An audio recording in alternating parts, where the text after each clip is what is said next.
explore Eastern cultures, we will look at primary sources and artifacts related to different religions, demonstrating their values, highlighting key individuals, and conveying fundamental teachings. Therefore, we might ask ourselves, what is the role of art in religion?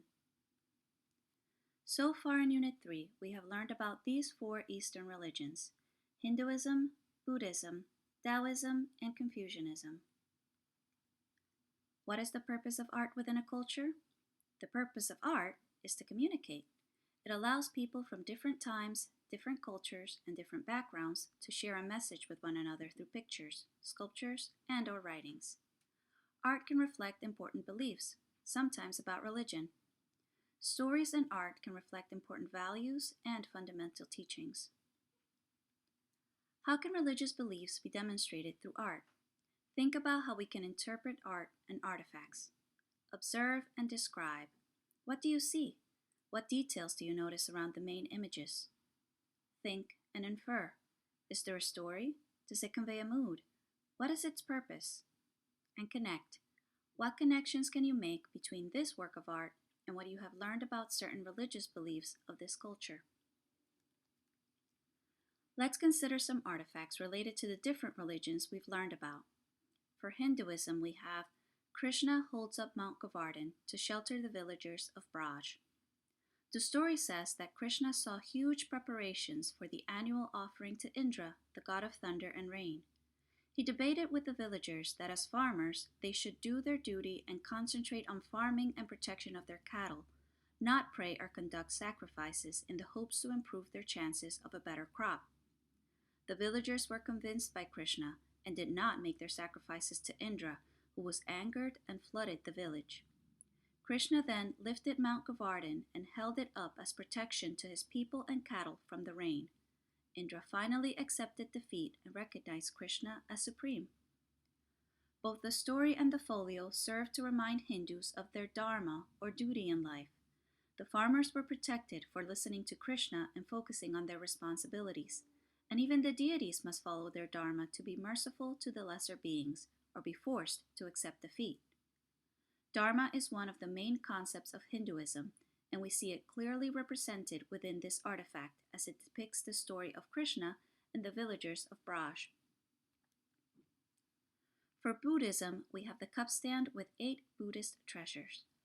The objects resting on lotus buds on the interior of this cup stand represent 7 of the 8 Buddhist treasures: a wheel, an endless knot, a conch shell, a victory banner, lotus flowers, a pair of fish, and a treasure vase.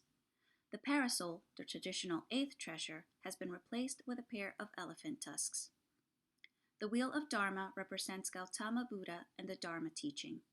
The endless knot symbolizes love and the intertwined unity of everything. The conch shell refers to Buddha's teachings spreading in all directions like the sound of the conch trumpet, awakening his subjects from the deep slumber of ignorance.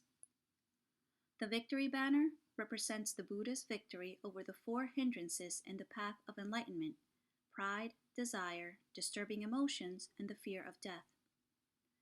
The lotus flower, emerging from the murky, muddy depths, growing towards the light and producing a pristinely white flower above the surface, symbolizes the path toward enlightenment.